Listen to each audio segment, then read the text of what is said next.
Hey everyone, welcome to class. My name is Max. This is a slow flow focusing on the hips. So lots of people have weak or tight hips, and if you sit a lot during the day, this can add to the feeling of weakness or tightness in the hips. I had a major hip surgery about 10 years ago or so, or 12 years ago. I tore the labrum, so the cartilage in my left hip, and had to have that sutured back together.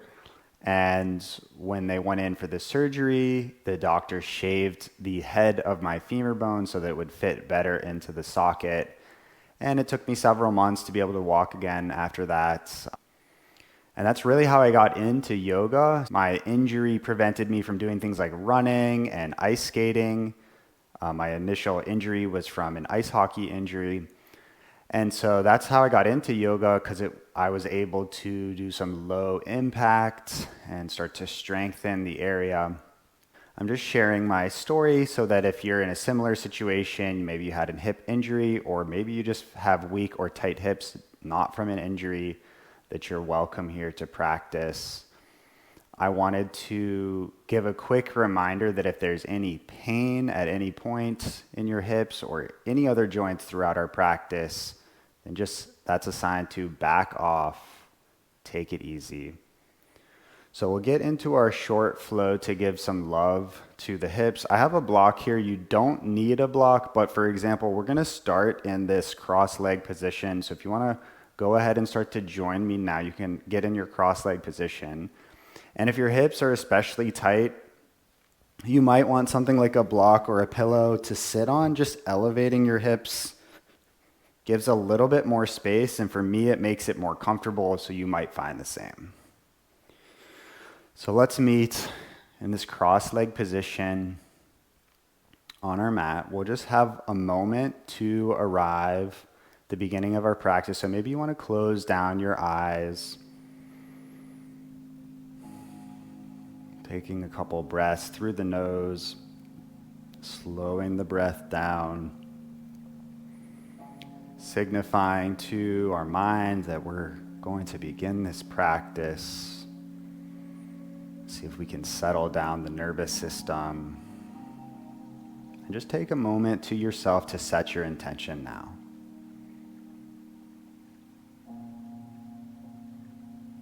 Ready, you can gently blink open your eyes. Let's bring our hands to heart center. On an inhale, sweep the arms up overhead. Exhale, hands come down through heart center. We'll do that twice more. Inhale, reaching up. Exhale, hands through heart center. Last time, inhale to reach. Exhale, hands come through heart center. From here, left hand can come to the outside of your right knee. Take an inhale, and on your exhale, twist to the right. Inhale through center, and twist the other way. Inhale back through center. From here, on an inhale, we'll reach the arms up, and this time we'll fold over our crossed legs. So maybe you're up on your block or pillow, or maybe you're just on the floor. Either way, you can readjust if you need to. Bring your palms flat to the floor. See if you can just relax into the forward fold, breathing gently through your nose.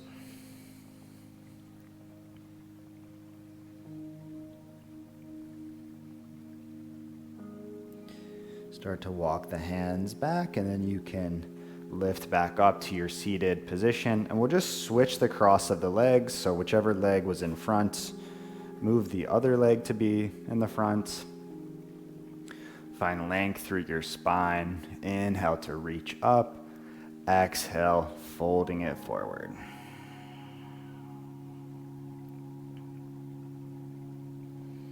Breathing here.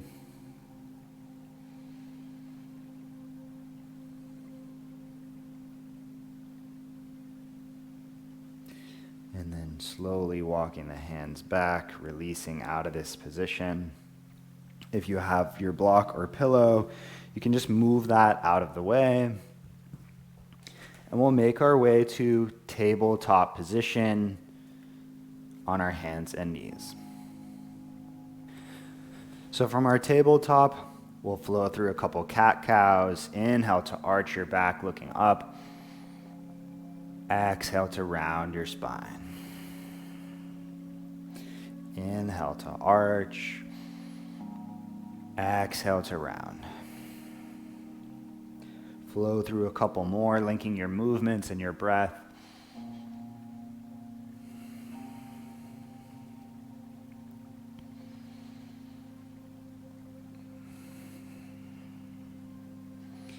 And then let's meet back in our neutral tabletop. From here, pull your belly button towards your spine to engage your core. Lift your right leg behind you and keep your knee bent. From here, let's see if we can keep the rest of our body stationary as we find some circles with the hip. So you're just drawing slow, large circles originating from your hip, and your knee is just slowly moving around. And then we'll switch the direction of your circle. So going backwards this time. Nice and slow with as wide of a circle as is comfortable for you. And then we'll gently set the right knee down. Again, re-engage the core, and we'll do the same thing other side. Left leg lifts, finding circles on this side. And due to my hip injury, this is something that I like to do every single morning to just keep that synovial fluid in my hip joint moving, to lubricate the joint. Switch the direction of your circle. And also to just strengthen all the muscles around the hip.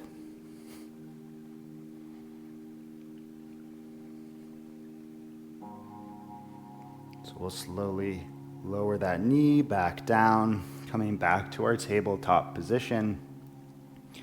From here, curl your toes under, and we'll lift up into down dog. You can bend one knee as you straighten the other leg, walking your dog, loosening up through your hamstrings.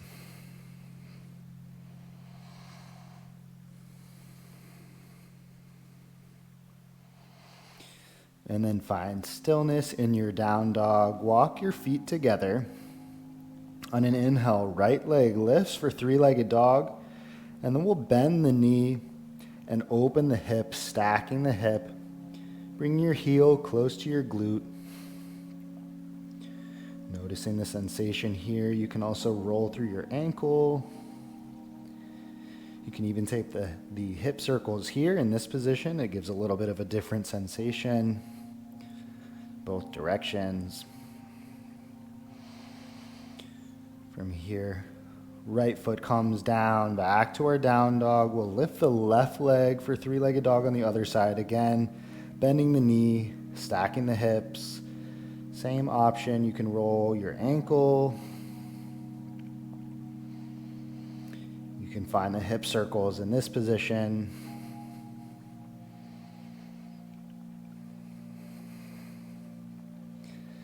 And then replace the left foot down onto the mat. From here, you can bend your knees, and we'll just slowly step the right foot in between the hands, coming into a runner's lunge. We'll set the back knee down. On an inhale, right arm reaches forward, up, and back. You can bend your left leg, grabbing hold of your left foot.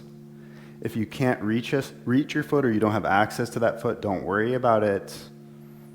You can just keep the foot down and reach back. But if you are able to grab the foot, just pull that towards your glutes. Noticing the sensations that come up in your left hip and your left quad.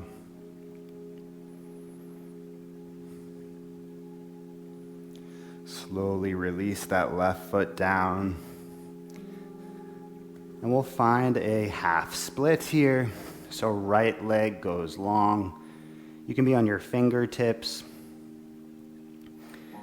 Inhale to find length. Exhale to fold. Stay here and breathe.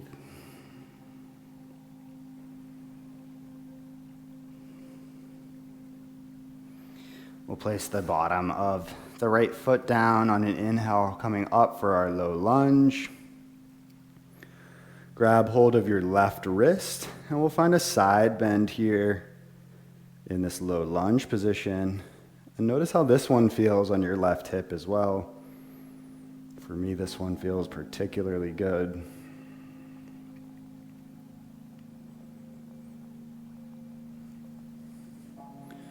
We'll gently release. We'll come back to our low lunge.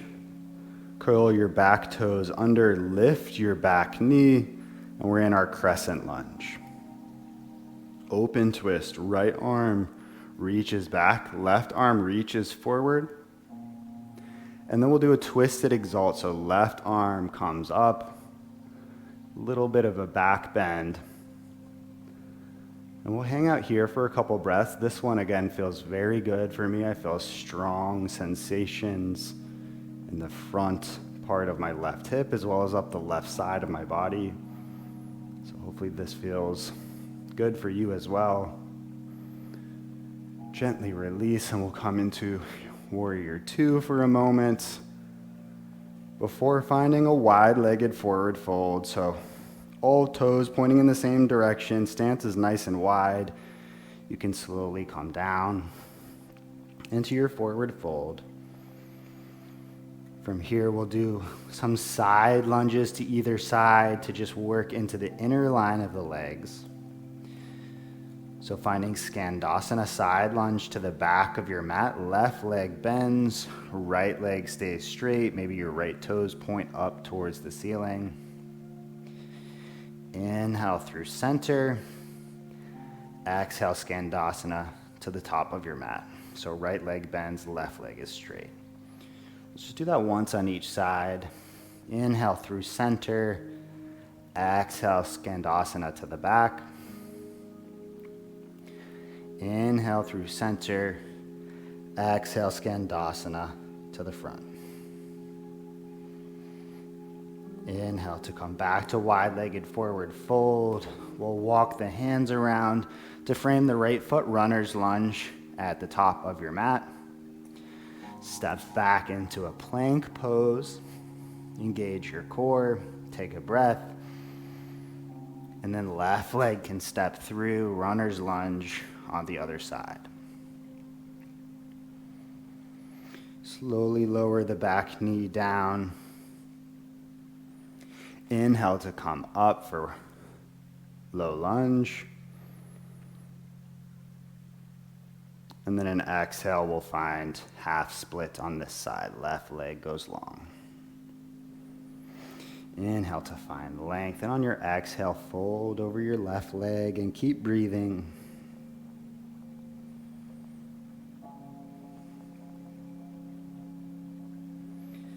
Plant the bottom of the left foot. Inhale to come back up for low lunge. And then grabbing hold of your right wrist, we'll find a side bend in this position. This time noticing any sensations along your right side or in your right hip.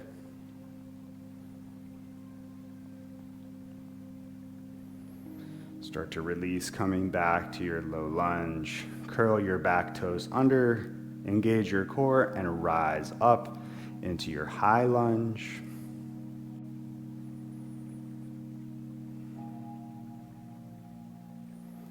From here, open twist. Left arm reaches back, right arm reaches forward. And then twisted exalt. So right arm comes up near your right ear. A little bit of a back bend. Stay here and breathe. Feeling this one through the right side.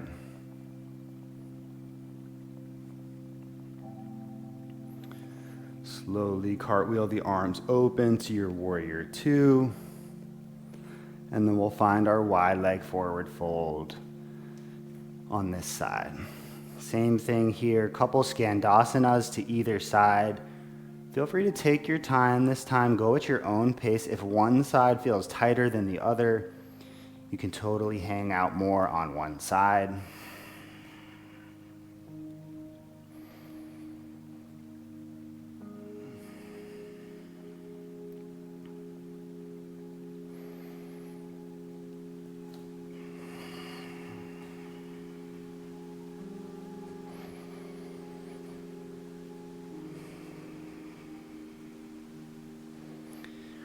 Let's all meet back in our wide leg forward fold. And then walk our hands to the front of the mat, framing the left foot back for our runner's lunge.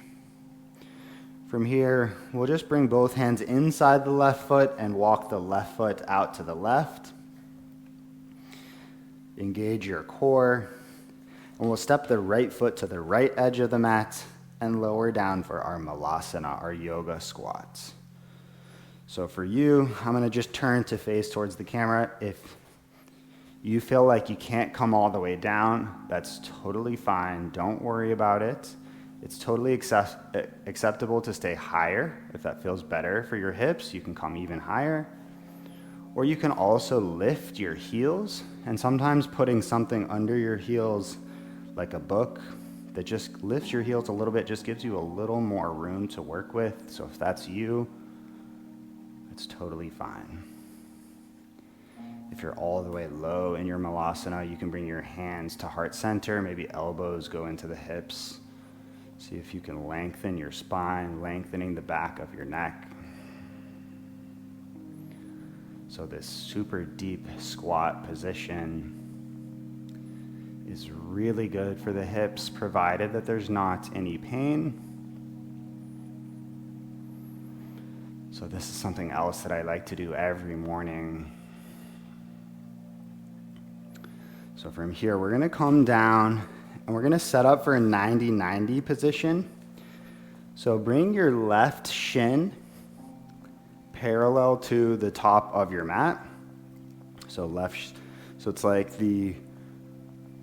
if you're doing a pigeon pose on the left side, your left shin will be roughly in that position, but bring it more parallel to the top of your mat, and then your right shin parallel to the right side of your mat. So both your legs are in this 90-degree angle. This can be uncomfortable for some people. So if you need to, you can kind of lean to your left a little bit. If you're already leaning really far to your left and you want to try to experiment, you can try coming back to a more upright position, facing forward. We'll just hang out here for a moment, slowly breathing through the nose into your belly, relaxing, letting your body get used to this different position for the hips.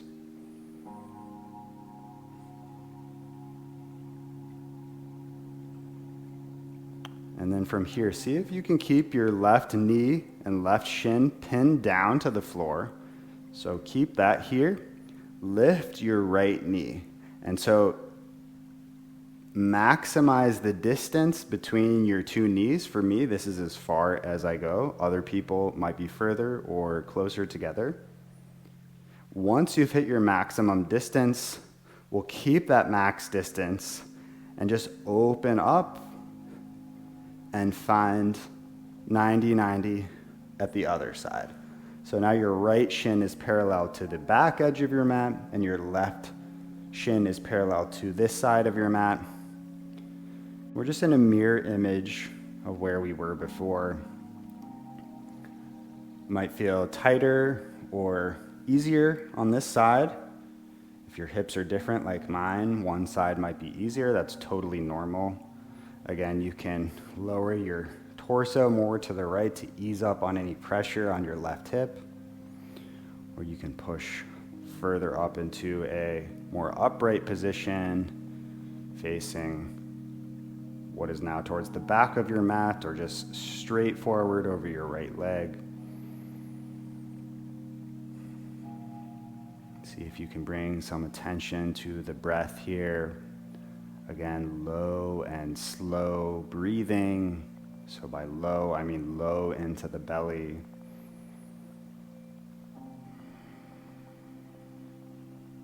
And then we'll do the same thing here. Pin the right knee, right shin down to the mat. Keeping that where it is, lift your left knee until you're at the maximum distance between your knees. And then we'll slowly rotate back to 90-90 at the front. Let's just do that transition once more to the back and once more to the front to just keep lubricating through the hip joint. So again, left knee stays down, right knee lifts, max distance between the knees. Pivot to face the back of your mat, 90-90 at the back. We'll pause here for just a second. And then we'll keep the right knee pinned, lift the left leg, and pivot back towards the front. Awesome. We can just gently release, lifting through the right leg, coming to a seated position. And then we'll lower down onto our back. Your feet can come flat to the floor, flat to the mat, bringing your feet close to your hips. We'll cross the right ankle over the left knee, and we're setting up for our reclined figure four. So if you have tight hips, this might be fine. This might be enough for you to just stay in this position. If that's the case for you, maybe you want to try experimenting with just pushing your right knee away a little bit. Or if you want to go a little deeper, you have a little more space, you can reach through your legs, grab hold of your left knee or shin or the back of your left hamstring. I like to flex the toes on my right foot and then just pull that knee down, pulling my right shin and ankle down towards my face and chest. I also like to lower my head back down to the mat so I can just relax my upper body. So when you're in this position, see if you can relax everything that can be relaxed, while still just gently pulling your right shin and ankle down towards your face. Notice how this feels in your outer right hip. Just noticing any sensations that come up.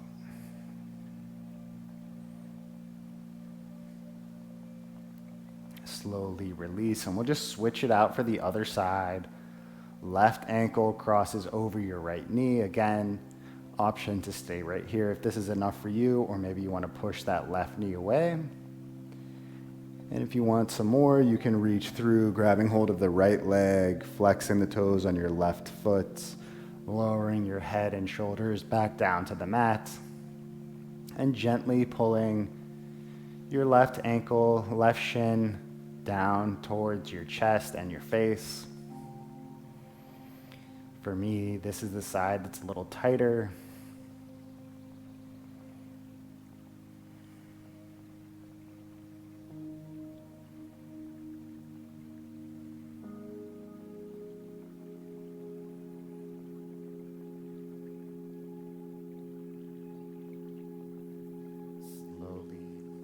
Out of this position. Let's bring both feet flat onto the mat, but the feet are nice and wide, so towards the outer edge of your mat. You can lay your head and shoulders back down. Maybe you want to cactus the arms here.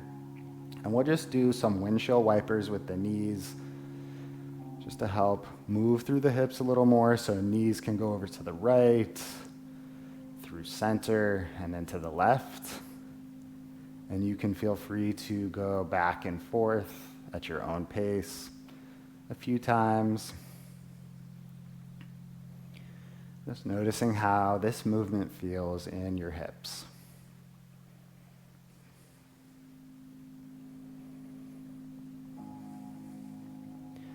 Let's come back to center. Grabbing hold of both knees, give yourself a big squeeze, a big hug. And then we'll lower down into our Savasana position. So taking up space, laying down on your back, relaxing, releasing. Releasing any control you have over your breath, just letting yourself breathe naturally through the nose.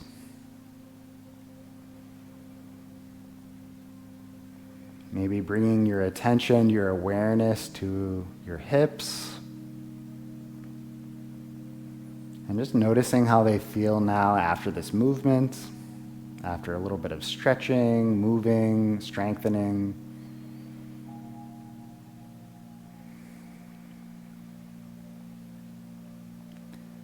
Maybe you can see if there's any place in the body where you can relax just a little bit more.